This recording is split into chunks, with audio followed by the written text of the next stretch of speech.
Hello, ladies and gentlemen. I'm Marie. It's my pleasure to be your moderator for today's webinar. On behalf of Ndevr, I would like to extend a warm welcome to you all to Survive and Thrive with Business Automation. We are super excited to have you here, and we truly appreciate your taking time off your busy schedules to join us today. So we hope you will learn a lot, and we have lined up for you to be fruitful and engaging. Now, before I begin, and before I introduce you to our speaker, let me go over some housekeeping rules. First, all participants will be muted and your cameras are being turned off throughout the webinar to enable our speaker to present without interruption and, of course, for your privacy. If your connection stops, just log off and log back in, and you'll be in the webinar room once again. Anytime, should you have any question during the presentation, you may submit via Q&A function, which is located on your webinar screen.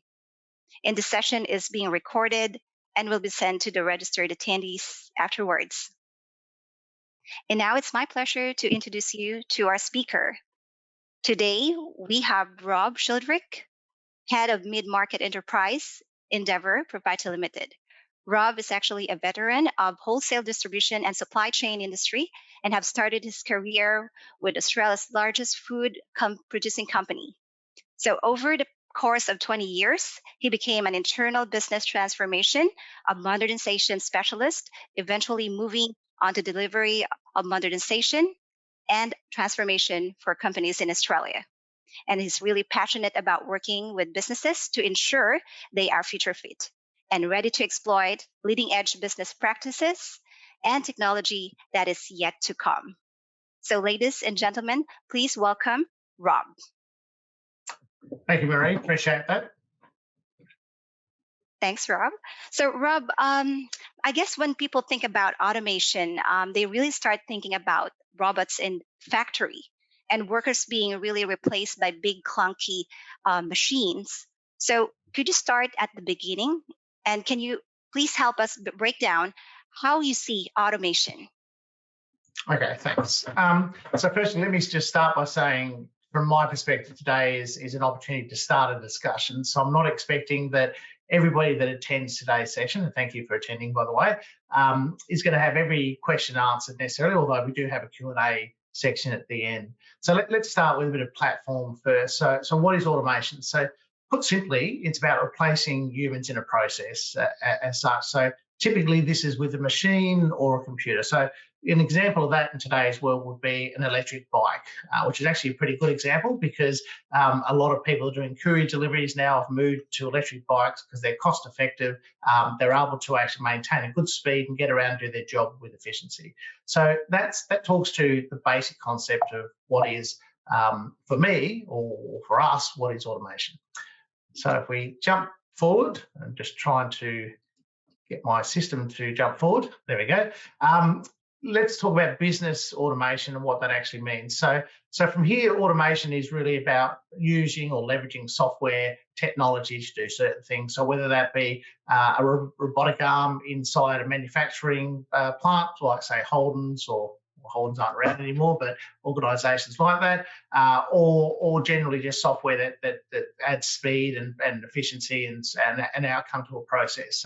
So you generally do this automation concept to gain some efficiencies itself, or to reduce the human errors that might actually come through. So in some cases, it can actually take a little longer, but you actually get a better quality outcome. So again, a good example for me of this would be in the old days when we used to have cards for our inventory, and some of us are old enough to remember that, and people would sort of tick off a unit going out on a card, put it back in the shelf like you did with the timesheet cards and so on. We've moved more to a world where systems manage this. So we need just people to actually do tasks as the system directs, or where there's an RF gun recording a unit coming out of stock, into stock, and so on. And that's delivered significant improvements to companies, that sort of concept. So that level of automation we've seen over the time. Now, it's possible some of you on this session today are still dealing with semi-manual processes and so on, and I'll come through the journey conversation around that a little bit better. So yes, Rob, business automation really has become a very popular topic with the businesses we're speaking to. Perhaps could you help us understand the range of reason why folks are getting buzzed up about it? Buzzed up, yeah, no problems at all. I think, first of all, there's a number of benefits that are delivered by automation. So I'll go through later on the reality that you have to invest and take some steps to put automation in place, but people see significant benefits there. So I'll talk about this a few times, but personally, I'm quite passionate about the concept of future fit organisations or businesses. And what that means is businesses that are setting themselves up to be able to adapt to things that happen. We saw that during the COVID years as a pretty easy example. But in general, business has influences outside of their control that they want to be better sorted for. So automation is one of those process or one of those set of steps you can actually take to do a number of things. So if I start with benefits, there's, for me, I won't read every one of the 10 that I'm going to go through, but efficiency is one of the major ones. That you do this to actually make the processes more efficient. So in turn, that it actually speeds up the outcome that you're trying to achieve, or it generally takes cost out of the concept and provides greater accuracy. So an example of this for me in my life is I dealt with a civil engineering organisation a little while ago. There was the owner of the business who had actually started the business 60 odd years earlier, and he loved nothing more than sitting down on a Friday afternoon into his night, sitting with the 400 plus supplier invoices on his desk, a wine, and just folding through each one, checking it off, because that's how he had his hands on the business as such. He would then actually make the odd phone call, so maybe 6 or 7 people were contacted. What's this about? How did this happen? And a few hours later on, he got through his 400, and he decided that maybe 100 weren't going to be paid or 50 weren't going to be paid some way. His son took over the business, and overnight we put in a proper automated system. So they had a purchase order concept in place. Things were approved before they went out to a supplier for goods to come into the organisation. So we sat down and said, do you know what? If it's approved going out, why do we have to have all this process in place if it comes back and is receipted, that you've got the right level of, you've got the right lines bet on the purchase order, you've got the right quantity being delivered, why would you actually need to do that? So we actually automated that whole process. So basically, if a purchase order went out and came back in as receipted in exactly the fashion you requested it at exactly the same price, it was ready and approved for payment. Now, civil engineering company, so yes, they still seem to take time to actually pay people themselves, but the process was sped up there. Scalability is another big part of this for me. So we use the term quite often when we talk to organisations about growing your business but not growing your back office. So there's no doubt there's some economies of scale naturally. When your business grows, you'll have certain roles, say managers, that you don't have to employ another one of. You might have a couple more people in the warehouse, etc. So there's some natural economies of scale where you'll achieve better margins or whatever it is, but that only lasts to a point. So what automation actually allows you to do is find the things that can be automated that make sense, that achieve growth for you. And then when you do grow twice, 3, maybe 100 times, those things don't largely have to be added to. They can sustain that growth. So an example of that for me is dealing with, e-commerce maybe, and you've started that business out and it's been successful. It's a bit of a side business. Maybe it represented 15% of your revenue and it just takes off overnight. Those organisations that haven't automated that properly and are doing manual updates to the e-commerce platform, or having issues with stock that hasn't been sorted out, they then have problems. And those problems turn out in customer results where the customers don't get the goods they've ordered for, or worse, they get the wrong goods. They turn out in different ways. So what organisations, for me, that are future fit are doing is they've got that stuff sorted out straight away. So whether they're doing $100 worth of sales a day or $5 million, the processes exist. Now, yes, you still have to ratchet up some things at different times, but we want to actually build in a concept that is scalable. So for me, we're going to talk about ERPs at some point. That's one of the big value propositions from an ERP. They're built to sort of be with you at a certain size and allow you to grow as you go forward. So just to the next one, if I can get my slides working properly. Improved customer experience is a big one for me. I think it's quite funny when I go out and talk to organisations over the years, and they've quite rightly picked up the customer satisfaction is important, and they've put on a role to actually support handling that. So it might be a customer service manager or customer experience manager, whatever you call those nowadays. But they actually haven't fixed any of the underlying problems. So what you end up is a role where somebody's got to field phone calls, come back to the business and talk about different things. They haven't actually changed the service arrangement, which is delivered by doing the automation part of it. So that's important to me. So if I take another example of this for me, I've got a manufacturing company that I've dealt with now for a while. When I first met them, they were running an older ERP solution. They had invested heavily on customer growth and actually done some really great things in lead generation and building up an approach to bring on people, provide them quotes, and look, I think really fantastic outcome for them.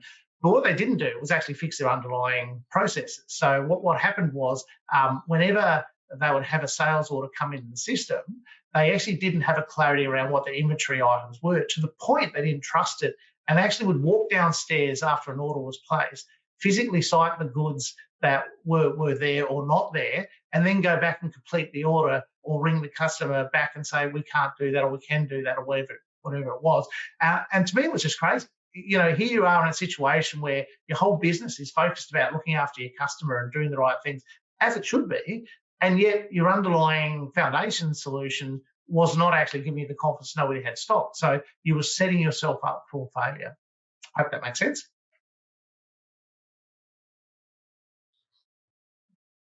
All right, sorry about that. So, yeah, thank you so much, Rob. So, automation clearly has a wide range of benefits that businesses could harness, help them really grow and improve profitability.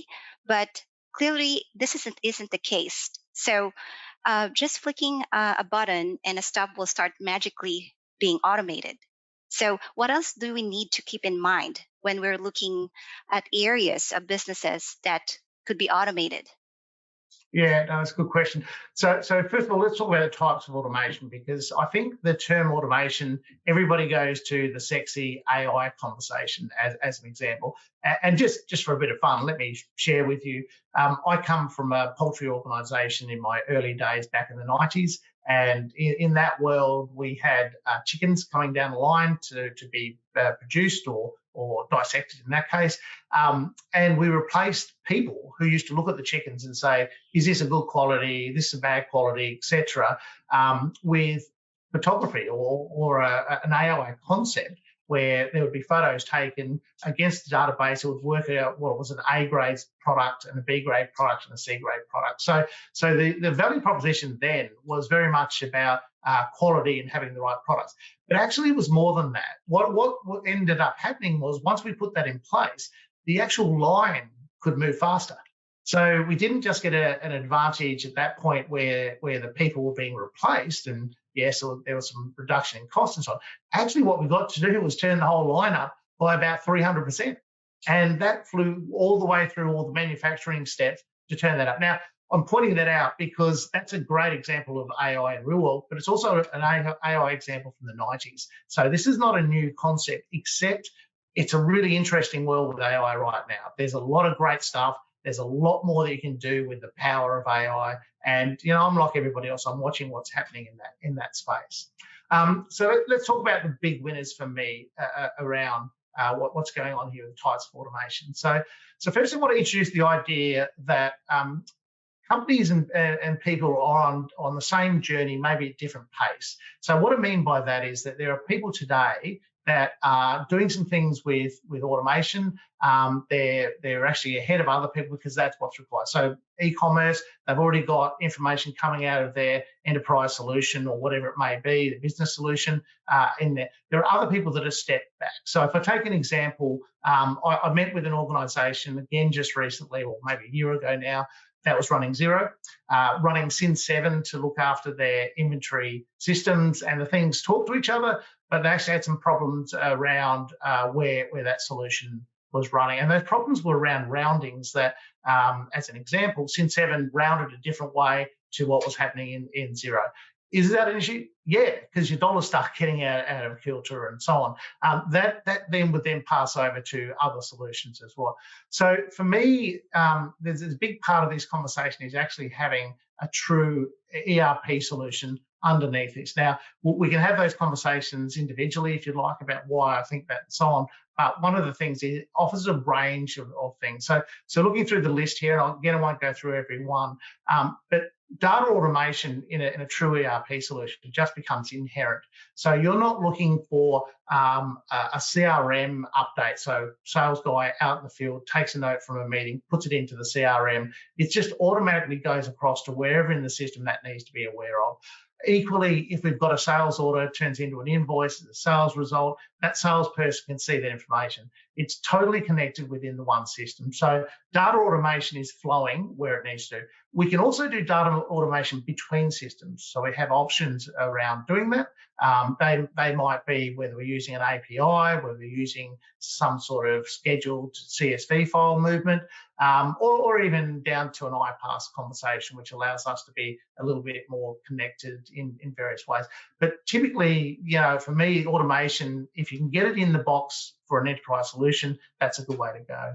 Another area that's probably worth touching on for me around using the solution is reporting automation. So what we see with organisations that, again, maybe running multiple systems, they talk to me about they're doing consolidations if they're a multi-entity organisation, and they're taking a period of time to do that. It might be, depending on where they are, in spreadsheets or a third-party solution, maybe a day, maybe a few hours, maybe many days, depending on what they're at to. So what we want to get to is automated reporting. So basically, all the data is continually in real time updating the reporting information. So consolidation shouldn't be an action. It should be a report that's available to tell you what's going on. So if you think about having 3 different entities, you push the button and the 3 entities are just aggregated together. Or if we're talking about true consolidations, eliminations and loans, etc., happen as they happen as well. And again, you can automate the processes there. So if we've got allocations that somebody is dealing with a phone bill comes into the head office, but you want to spread it across the 3 entities in that example, then we can automate that process that there's some rules that, we put 15, 15 and 70 against those entities for various reasons. So they can be totally automated. So the next thing I guess I also wanted to touch on was the robotic process automation. Just to give you an example, now I'm not suggesting everybody on this session today would need to do this, but Ndevr has worked with some of our larger customers around this space. So a good example is we have a transport organisation that has trains and train lines or infrastructure. They have signal boxes that help the trains move in an efficient way along the lines, and they have problems or had problems previously where the heat in those signal boxes would actually be so high or so strong it would actually outlast the air conditioning unit was in the box, etc. So when that happened, and anybody living in Victoria might have seen some of these occasions, the whole line would break down and stop because the signals were no longer working. They would send out somebody to fix those signals, and then once they're up and running, maybe an hour later, depending on how fast, the trains would start moving again. Our role was to look at a automation concept that actually had a logger inside the boxes that would regularly check on in real time the temperature, take data logs of the temperature, and then when certain conditions would met, it would go back and have a pre-active alert actually go out. So the service people, if the temperature started rising outside of the conditions, would actually be there before the trains would stop or before the signal box actually stopped itself, and be able to rectify that, whether that be fix the air conditioner that might have broken, or whether that be it's just a significant event and we needed to put some things there. Now, obviously, in that example, we couldn't handle every signal box going down, but what we could do is put in a process that automatically told them through systems and computers that you need to go and do something before this becomes a problem. So certainly some of that.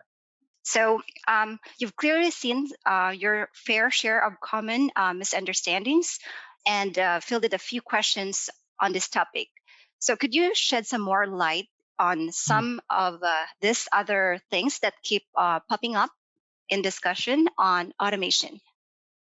Yeah, so let's just pick on a couple of myths here for me. So I'll take the first one because it's an important one. Automation is costly. So look, the truth is that is somewhat truth. There's no doubt you need to invest in the right automation efforts in your organisation. It's not going to happen by just spending $1. It is something you need to invest in. But the payback or the benefits that are returned there are multiple. So if I think about using an example of Forbes, which I've got down the bottom there if you want to have a look at, and so on, their research or the research they're quoting talks about automation for companies that have actually engaged in it, committed to it, creating almost 6 times more likely to enjoy growth of 15%.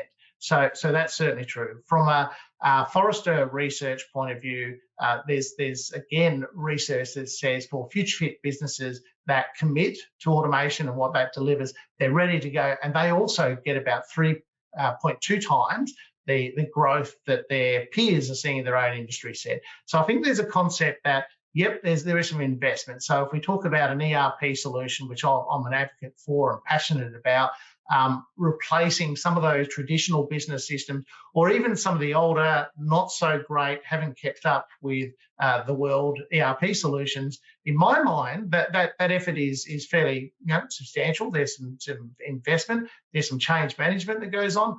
But when you get to the other side, it's all about the actual payback and the benefits. And I just don't meet people that, unless you've had a really horrible experience for some reason with a bad partner, people don't tell me 3 months later on that they've made a mistake going to an ERP. What they tell me is, what do we do next? What's the next thing that we want to focus on? So I think it's not about doing everything in one go. By the way, I'm a ratchet believer, and you build a foundation, then you ratchet forward when that foundation is working, but it's important to get there. I think the other one that's interesting on there, and certainly with AI conversations top of mind, is automation going to take job roles away? I think this is interesting because from my experience over the last 25 plus years, I see people expect that they're going to do that, and they rarely do. And there's a couple of reasons for that in the business world. One, we're often talking to people that are struggling to find resources in their, say, warehouse or whatever it may be. So actually, by automating things, it's solving that problem of sparse resources available. The other side of it is we tend to find there's good people that we're maybe reducing the workload on. So if you think about the back office conversation, you've got a great debtors clerk who chases money, and as I call it, the brick wall, that just, yep, that's great, but you need to pay us. Yep, that's great, you need to pay. You still need that person. What you don't want them doing is spending all their time doing the basic stuff and preparations for those calls.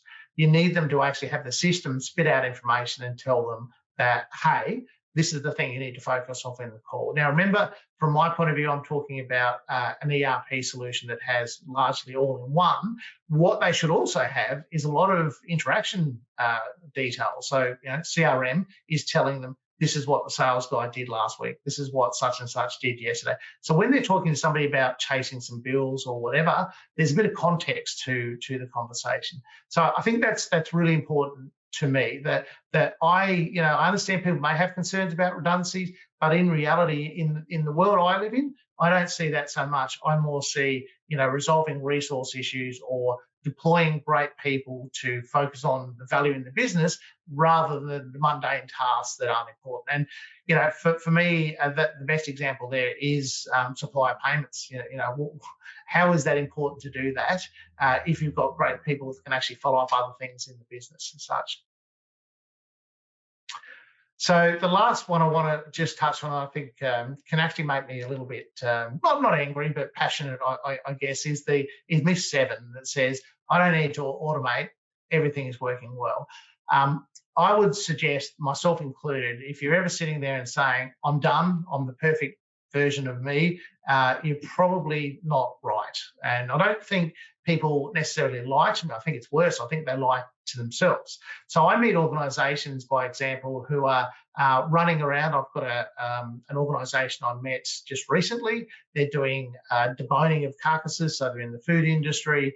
And when I have a conversation about how do you know how the business is going, what is it that's actually driving your actions down in the factory when you're producing your goods, etc. I get feedback like, I just know how it works. Or when you think about what I have to purchase, I'm used to sort of working that out. I send an email out to somebody for my purchases. And it's not that they're necessarily wrong. It's just they're already constraining themselves to say, well, what happened yesterday is going to happen tomorrow. And that's, to me, a problem.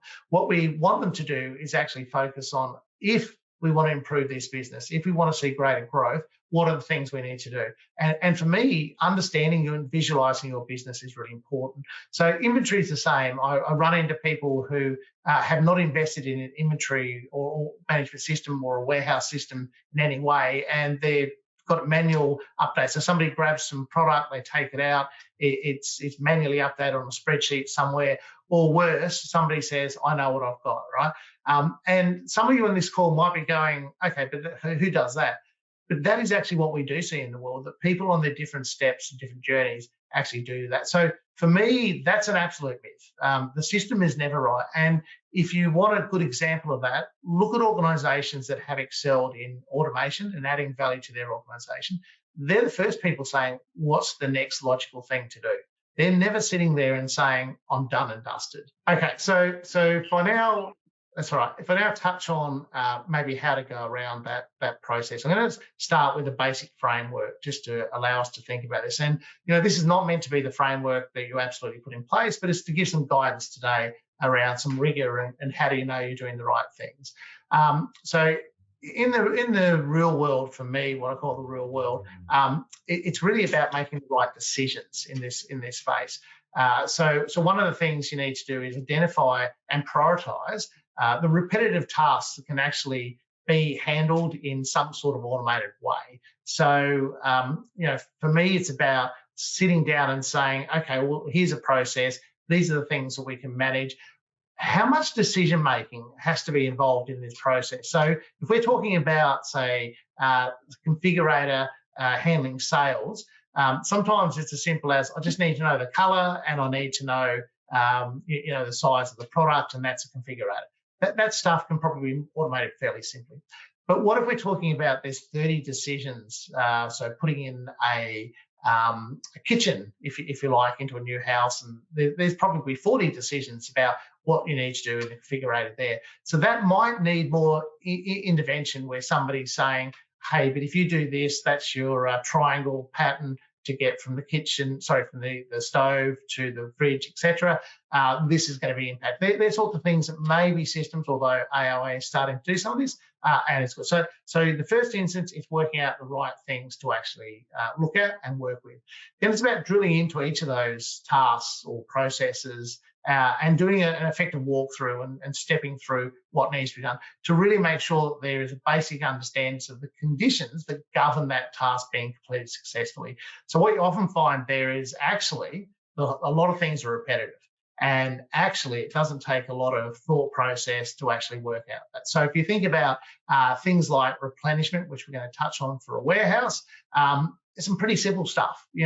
At the end of the day, I've got below a safety stock level, or I've used this item in the replenishment bay and I need to now bring another pallet through. Humans don't actually have to be involved in that, as long as we know there's some trigger that says, hey, we're out of this level, we're out of the stock we need to do. And that can go further as well as leaving the system to say, I've told it the right economic quantities to buy in. So don't buy in 1 carton, but buy in 30 cartons because I'll get a better price. Make sure it fits in a container, if you like. All of that can actually be automated with some guidance around the decision makers. And then finally, we need to put a case around all this stuff, because I'm not an advocate for automate for automation's sake. I'm an advocate for we actually think about the business drivers behind why we're doing this, and that it actually does make sense to do this. So that can be $1 effectively. It can be a reduction in efficiency. It could be we pin some value on the customer. I'm okay if it's not all dollar driven, right? But for me, it's important to have a case for the change. Don't do things just because somebody thinks it's not an ideal way. There's got to be a reason why it's adding to your strategy and where you're going as a business. So obviously e-commerce is a pretty simple one. If that's your strategy, you must have things in place to make sure your stock levels and your pricing levels are up to date and accurate at all times. Because, we're not 10, 15 years ago where you could ring up and say, hey, I've got a problem with the stock order you put in Monday, we're going to deliver that a week later. Customers, whether it be businesses or consumers, just don't accept that anymore. So you have to match it to the strategy of the business. So let me just walk through a couple of examples now around this that might help talk through. So I've touched on earlier the purchase to pay process in a certain way. So let me just pick this up. So this is you'll all have different variations of what you do and so on, but this is a reasonably accurate standard view of what's going on. So you can see in this process, we start with somebody creating a purchase order. Some people don't have purchase orders. I understand that, but let's assume for this model we do. It goes through some sort of approval process, heads out to the supplier. Sometimes that's a manual thing. I don't think anybody faxes so much anymore, but it could be a manual email. And then those goods come in. Now, some companies don't even receive the goods. They just pay on the supplier invoice and the stock just goes into some miscellaneous stock area. But certainly from my point of view, a good process would receive those goods. Meanwhile, the supplier invoices comes through a little later. And is manually entered into the system, and somewhere there's a three-way matching or four-way matching, depending on what you're doing, to say, yep, the goods that I purchased or requested have arrived, and yes, we can do that. And then again, that goes through a process that says we're happy now, but that supplier invoice should go through an approval process. Not we're going to pay it, but through an approval process. And it goes through a process, and you might have one or two layers. I dealt with a trucking company a little while ago who said, want everything to go to the MD. And about 2 weeks later, that stopped, and the MD said, there's too many things. Can we do something better? Which is what I'm about to show you. And then it goes based on the approval out for the supplier run. So what I see from a automation perspective, this is a fairly standard, normal one, is we automate that whole process. If you've already worked out through a purchase order what you're actually going to want to come back in, and the goods get receipted and they match everything you asked for, the same line items, the same quantity numbers, the same price that was agreed under a contract or the single purchase, whatever it was. And if you're doing four-way matching, you've done an inspection and said, yes, that's within the specs that I expected, and so on. There's no need for you to go through any other process here. It's ready to be paid. So what we automate and look to automate in enterprise solutions is that whole process, once the goods have been received, can be done the next day. Now, there is a difference here around having an approvals process and having it ready to be paid and physically paid them. So we can take automation steps and make them a suggestion. So imagine a list of, yep, these are all within spec, they're all done. You haven't spent hours getting to that point. And now you can have somebody say, okay, but I'm going to work out which ones I want to pay in order. Some organisations, I'm not suggesting you should, do like to sort of look at maybe their A suppliers and their B suppliers and pay in different rates. I would hope you're paying your terms, by the way, but that's a business decision. And you'll notice there down the bottom, there's always an exception rating process. No matter what you put in place, they're not foolproof. There's something that needs to be looked at, and we can also build that up as well. So in some some solutions we work with, there is the ability to say, hey, hold on a sec, this is a bank account that's different to the one in our system. Do we want to do that? Or this is a pattern where they're asking for $32,000 and it seems to look right, but actually they've never asked for that before. Now, automated process on purchase will probably have less of that risk, but we certainly can look at those sorts of exceptions. And then one step further, we can actually fully automate the replenishment. So if you're a warehouse distribution organisation, one of the things that may make sense is you don't need to be involved. If you can recognise the stock levels have dropped to a certain point, and there's all different ways of doing that, the system can trigger to go and purchase those goods for you. So it creates its own purchase order, its own requirements, and punches that out to a supplier. Again, you can have safety measures if you feel like it, where it suggests to you, these are the purchase orders I want to approve, and somebody can go through that process at the end and say, yeah, we do that. So maybe there's something about, I know we're below on that unit, but actually I know there's 2 weeks we're not going to sell that because that customer's gone away or something like that. So we can build in those intervention steps that make sense or opportunities to intervene. But certainly I'm seeing a lot more of this. This is where companies are heading to pretty fast, making sure that those things that don't add value to what they do with customers are actually stripped out and automated as much as possible. All right, so there we have it. So how do we get started? If you can help us, Rob. Yeah, so here's Rob's view of the world, and I'm happy to have deeper conversations about these. So from my experience, one of the things, and I haven't got on this list to watch out for, is the person that just rocks into your organisation and says, "I do this all over the place. I'm an expert at this. I want to actually take you from A to Z overnight." Don't do it. It's actually, you might be ready for it, but are your people ready for it? Are you actually focused on the right things? So it is definitely a case of learning from others that have gone before you. And I'd like to think I'm part of that conversation to be able to share where people have found some easy wins, or what are the sorts of things you want to be concerned about, watching out for. So that's important. I think there's an absolute passion I have about getting the foundation right. So I do see organisations run 7, 8 systems. They talk to each other through maybe even APIs, etc., and then they expect that they're going to get all the integration and all the valuable automation out there. And there are some third-party automation solutions that do make some sense. Don't get me wrong, but largely for most businesses that I deal with in mid-space, they get a massive jump from moving in from a business management solution into a true ERP solution where we focus our conversations. And that's because a lot of it's in the box ready to go. It's pre-automated for you, and then it allows you to automate those things. So the example I just had on purchase orders for replenishment being automated through to a supplier payment, you need to have everything actually in an ERP to do that properly, or you have to spend a lot of effort on middleware and other things making multiple systems talk, and you start losing some of the value you're achieving. So for me, having the right foundation to start with is really imperative. Identify and rank the things that you want to do, and things that work best for you. So, one of the things for me is if you don't have an e-commerce strategy, and it's not a big part of what you do, maybe you sell bulldozers into the mining industry, you have a few parts that go up on the e-commerce. That's probably not where you want to focus your immediate efforts. You probably want to look at other things around service activities on site, how you automate some of those things. Routine things can be automated there. I think it's important as well to step rather than run. So what I mean by that is, again, my theory is around ratchets. You get a foundation, you choose the next thing to do, ratchet forward. You get another step, and you take another step. Again, don't run. Don't jump at this and go, I know I want to be at Z. I want to get it all done overnight. Do it in a considered way. So, it is a project or a set of projects that you need to deploy. You do need to invest in it, but you need to be clear about each step. Are you getting the business case delivered that you set out to do, and so on? I just can't underpin this one enough as a comment, because I think this is more than just automation. This is about successful businesses, but you need to get your house in order first. So, I met with somebody just recently again who was talking about how excited they actually would be about turning on MRP for manufacturing for them.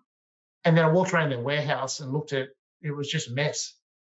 Stock was sitting on broken cartons. They had no way of knowing what's in there. When I asked them how did they actually record the stock values, it's a stock take we do every month. And it's like, you can't introduce MRP or concepts like that if you actually don't have your house in order. So that's the same if we're talking about moving through any automation. You can't automate bad. It just doesn't work. So you need to make sure you've got it in a position to then automate the concept. As I've said a few times, be outcomes focused. Everything should have a reason for you doing it. It shouldn't just be being done. There should be an outcome that you're trying to achieve. And I don't care whether that's dollars in a simple term, or whether that's just that if you get there, these things are going to happen and your business is better. It just needs to be measurable. When you get to the other side, have we achieved what we will? Some of them are straightforward. We're talking about supplier automation. Well, that's easy. You've got a number of things. But again, if I come back to the fitting your business, if you're sitting there with 100 supplier invoices a month, I'm not sure it's going to make much sense to try and automate all that unless the system just does it natively. It's where you've got a bigger return, because that's probably not taking a lot of time. And lastly, but really importantly, we think of automation about, in some ways, replacing people, but actually we need to take people with us. If we're going into an organisation and saying we're going to maybe take people out of the warehouse, and there's 8 people becomes 3 people. Those 5 people need to understand what's going on, because generally they're probably going into some other role, which is what we see. But more important, let's say they're not. Let's say there is a reality of some people are moving on to other sites in an organisation. Those 3 people left.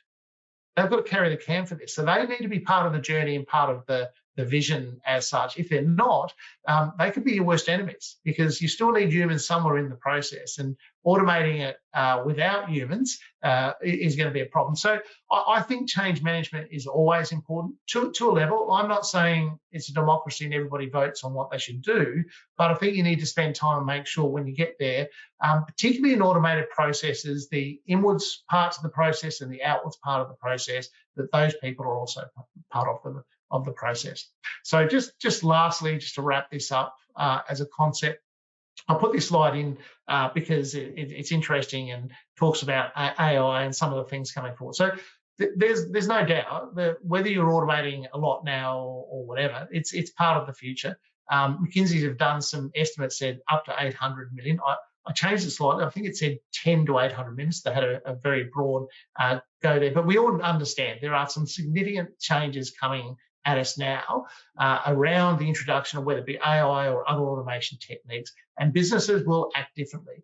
So I think this is really important, the last line there, that picking up and adopting automation is really the next big leap of productivity for businesses. And if you're not doing that, or not doing enough of that in the right places, others are. So for me, I'd like this takeaway, if there's nothing else, is to have a conversation and talk about, are you going to be better off from introducing automated processes or automation anyway? I will give you the guarantee right now, yes, we need to understand the right path, the right pace, and so on. But there's no doubt this is what automated businesses will be. And if you think about e-commerce areas where we have robots or bots actually being able to take a conversation with a consumer today, consumer asks some frequently asked questions, and the bot can come back and say, at 1:59 in the morning, this is what is the answer to your question. Or actually, that's a great question. I'll push that through to Henry, who will contact you tomorrow morning, right? That's becoming a standard and a normal, right? We might not think that that's a big issue if we're dealing B2B even, but actually those people in B2B are watching, streaming something to the middle of the night as well, and they reach for their iPads and they place those orders. So I just can't highlight enough for me that automation is here, has been here for a long time. This is not new necessarily, but there's new elements coming through, and you need it to actually take those leaps of productivity.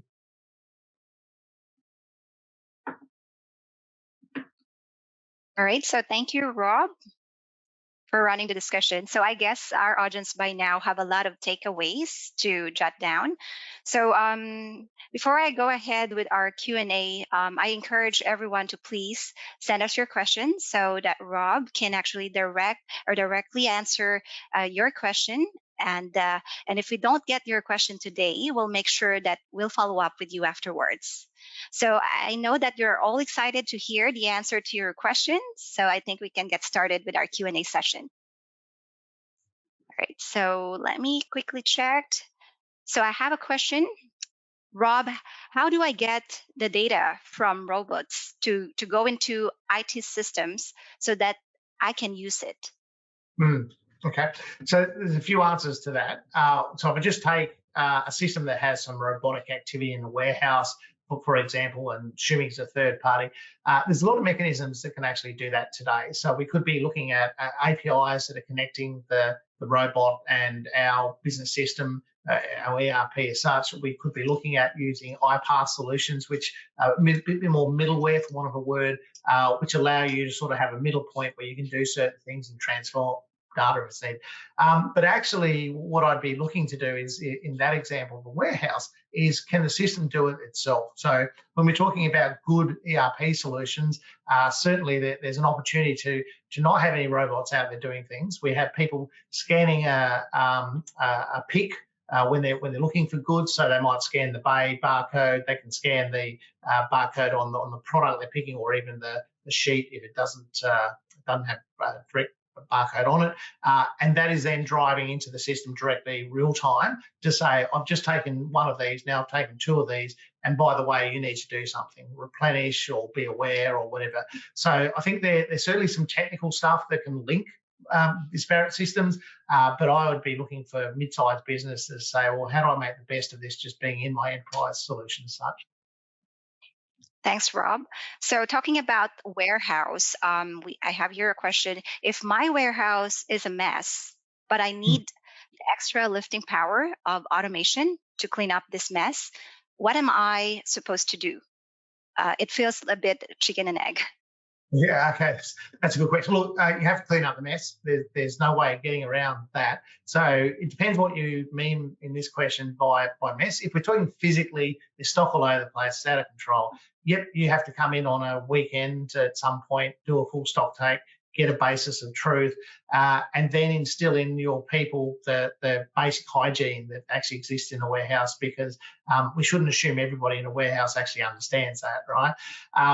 But if you're saying it's your systems that are not keeping up, then you may have a disconnected world where actually you have stuff that says, oh, I sell things and I pick stock, or I put away stock, or I replenish stock into a different level, and so on. Then you need to look at that, how well that system is actually working for you, and see if you can find some ways to solve that. So for me, half the time systems just struggle to actually, the older ERPs and business systems that are connected to best of breeds can struggle with that. But the other half of the time, it's actually using what you've got. It's actually getting back and investing effort, retraining some staff on, when you take that order over there, you must actually take it out of stock, or you must do a barcode. The example I said earlier, Marie, where I was dealing with an organisation, just physically didn't have anybody receiving the good when they arrived. So somebody looked at it and said, yeah, there it is, and put it somewhere. But they didn't have a formal receipt process. So imagine trying to run a warehouse if you can't recognise stock actually coming in. And, the businesses we talk to have multiple times the stock comes in, obviously. So what they were doing in their case, by the way, was once the supplier invoices arrived, which might be with the goods, they might be after the goods, that was then their bulk receipts as such. No chance of being on top of the inventory there. I totally agree. So earlier, Rob, I think you have touched about, people they're hesitant being replaced by, machines. So I have here a question connecting to that as well. So how do I motivate my admin staff to get excited about the process automation, because they think they're going to be doing themselves out of a job? Yeah. So a couple of things in that. Look, first of all, if we are talking about somebody is going to need to be reskilled and retooled, or is going to be redundant, we need to be open and honest about it to a certain point. But the way to do it overall is to paint the picture, set the scene that they're also passionate about where you're going. So if you look at a debtors person I was talking about earlier, and we're taking away half of their job, maybe to actually do chasing invoices, because we put a dashboard up that's going to make it easier. We've got some, we can have automated follow-ups with customers before that person gets involved. You want to sit that person down and say, but this is what I want you to do for us as a company. Oh, this is how I see you taking us forward. That's a great example, because you're never going to not need somebody to ring certain customers and say you've got a problem. Even if you've automated out all the dunning letters or whatever it may be in there, you're going to have recalcitrant people, or just businesses that are just used to extending it and waiting for you to claim hard enough and then drive it. So I think it's about painting the picture, setting what does it look like, and then putting it in place in the business strategy. We are doing this because we expect to see this return for the business, and our customers will be happier. And funny thing in life with collections and automating collections, customers actually do end up preferring to receive those reminder letters, because sometimes it is just simply they've forgotten, right? They don't always like a reminder phone call, because they're embarrassed about they haven't paid it or whatever else. Now, I'm excluding those customers who just don't want to pay on time anyway, and there's some of them out there as such. But I think it's making them part of the journey and explaining the whys and the outcome for them. Thanks, Rob. So there's another question about the benefits. It says the benefit of logistics and supply chain organization is very clear. Do you have an example of how automation improved the pre-site and the on-site processes in the residential housing construction industry? So this is kind of more industry specific, Rob. Okay, so I may want to take this conversation up directly with the person. So just repeat that one more time for me. So it's in a residential construction. It's actually, if do you have an example of how automation improved the pre-site and the on-site processes in a residential housing construction industry? Yeah, so there's a bit of additional stuff in this, and I'm actually talking to somebody in this space at the moment. So if we're talking about construction, so obviously we've got site diaries or whatever field. So having some connection between the activity on the site, so that's something that can be automated in there. So what we're looking for, if we think about supplying goods there, and this is construction is notorious for paying on supplier invoices and not purchasing, which I think some of the better ones do purchasing through purchase orders. You can have that automated, as we've talked to today. The other side is they're probably talking about drop ship for a lot of materials rather than having it come back to a single location. So having receipting on site and having that automated through the process, whether somebody takes a photo on their phone to just confirm the spec and the quality and receive it in there, that again can be automated. If we're talking about prior to kicking off the actual build process in this construction conversation, there are a number of steps involved there that can be automated and are automated today. So whether we think about quoting, variations of quotes, having that automated through the process and capturing stages in a CRM or a solution, again, that can be automated to a certain extent, right? And what often you find in the construction business is that there's a lot of work up front to actually do the pre-work, for want of a word, and set the rules. But we can also have things like bank guarantees and so on. So the automation part of that is if you've got bank guarantees in play, and I know it's a little bit old-fashioned for some, then we can have that sitting in clear reports and tell people when there's dates and alerts that, hey, that one can be released or whatever it is. So there's another thing. But I think whoever asked that question, I'd be more than happy to have a deeper contextual conversation around that. All right, thanks, Rob. And I hope if you have other questions or concern to our audience, please, it's now the right time to ask questions. So I do, again, encourage everyone to please send us your question. So moving forward, we do have a few more questions here, Rob. So it's about the accounts payable. So how do you actually automate accounts payable? So as I think I showed in the slide before, just quickly on that one, is there's a number of parts to that conversation. The first one is if we're thinking about supplier requirements, so we've got a purchase order, we would automate that process as much as possible, including approval match. So if there's budgets involved in things, you could even have alerts to say, yes, we've approved the purchase, but this has now taken us over the budget. The bigger part that people are seeing is you tend to find supplier automation is driven by having an OCR situation where an email is sent in by a supplier directly to an agreed email address. The system will scrape that and pre-fill information in the system. So because we have the purchase order in there, we're actually matching it to the purchase order. So we're also able to pick up a lot of that information directly from the purchase order. And so the automation is about pre-filling information, and then it's about receipting against that to say, yep, I received the right goods. So in that example I had earlier, we can actually automate the whole process from receiving the goods to straight to, yes, it's okay to pay these people. And if it was the organisation, if your organisation did require it, we could even automate the actual payment. Send off the payment straight away as well, if that made sense. So a fair bit of work there. I think the value in that conversation is understanding what your business is.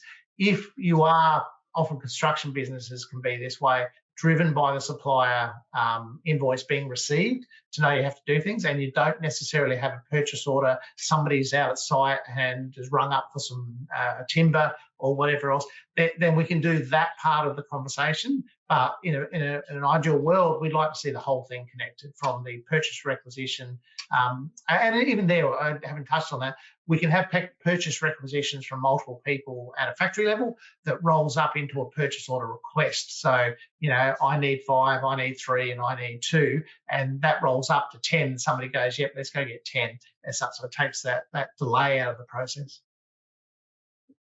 That's true. So we understand that, of course, automation really do have to be dependent on the company's specific requirement and goal. So we have here, I think, our last question, but let's see if there are still questions coming from our audience. So I've been trying to automate stock replenishment. Have you got any tips for me? Apart from get your warehouse clean and having it ready to go, that's what enterprise solutions should do. So a good ERP will actually enable you to do that. So what it does is allows you to have confidence, first of all, in you understand in real time what stock you have. So one of the tricks that happens with organisations that have done this in the past, and plenty have, is they move away from a stock take concept to a stock check concept. So they go out and pharmaceutical companies are good at this. They can't count the bays that say they're 0 because, hey, there's no easier way than physically checking a bay that's got 0 and saying there's 2 cartons there. So there's a number of things manually you might do around the automation, but largely when you've got your inventory in good bearing and you know what's there and you're confident that the tasks that actually update inventory, so we sell things, we put things in after receipt, etc., are updating correctly, you can automate the whole thing. So replenishment then, and there are different layers here for replenishment. It may be the warehouse replenishes from above, so you actually got the stock and you're driving replenishment tasks to have the picking bay updated, or you're actually replenishing from an external party where you're purchasing stuff. So what we tend to see as a rule, if you've got everything in hand, and it's very achievable, by the way, don't be put off by fixing that side of it, you will end up be able to say, when I get below this factor of say 10 cartons, go and order me another 30 cartons to get me to the right answer. The system will go, hold on a sec, it's economically better to buy 60 cartons, and we've set that as a rule. So you go and buy 60 cartons and kick that process off. And for a lot of organisations that do this well, that need for replenishment through to, as I had in my diagram, through to the paying the bills can be totally automated. The only thing you need to do is have somebody cite the goods as a receipt to say, yep, that's what I wanted. That's exactly the lines, the quantity, the price that we were committed to. But again, whoever asked that question, I'm happy to have conversations in a bit more detail about your specific needs. Thanks, Rob, for really sharing your expertise and insights. So like Rob said, if you wanted to have a one-on-one consultation, we can always get back to you. So I guess we don't have other questions coming in from our audience. Again, thank you for sending your questions. So I believe that's it for our Q&A. So for those questions that we didn't cover, don't worry. We'll send it to Rob so that he can get back to you in some of the content pieces or through an email. So finally, to our audience, thank you again for your support and for attending the webinar. So we hope that you have enjoyed your experience and learned some valuable insights that you can implement in your business. Maybe, Rob, you have some other last message or announcement that you'd like to share with our audience? No, I just want to underline the conversation. I'm very passionate about businesses being better, and I always talk about the future fit businesses. There's just so much evidence now that businesses that do the things we're talking about today, and there's a lot of upside of more complex things that we can be talking about, they do thrive. So the whole concept here was survive or thrive in this presentation. I just actually don't think it's enough to survive. And I think, if you're in a difficult area, that's fine for a while, but putting automation into play for your business, whatever that automation looks like, is really what you need to be doing, or at least thinking about doing today, because the people you're competing with are. And there's about to be a strong burst in the next couple of years around things, but you have to have the things foundationally in place to do that. So AI is not going to come in tomorrow and be everything to a business, but I can guarantee you that some of the partners that I work with are looking pretty hard at that around enterprise resource planning solutions and so on, what that means. So take nothing else from this. Have a chat with me. Let's talk about some basic things that you can be thinking about, because I passionately think you need to be doing this stuff if you're not. Again, thank you, Rob, for running the discussion. So I trust that our audience can walk away with insight that you have shared with them. So I have to say it's a wrap. So in case you'd like to refresh your memory, you can access the recording of this webinar via email that we will be sending to you afterwards. And we will be more than happy to actually reach out to you as well after the webinar for any questions that we have missed during the discussion and for more in-depth conversation. So once again, thank you very much, everyone. Thank you for joining us today, and please enjoy the rest of the day. Bye for now.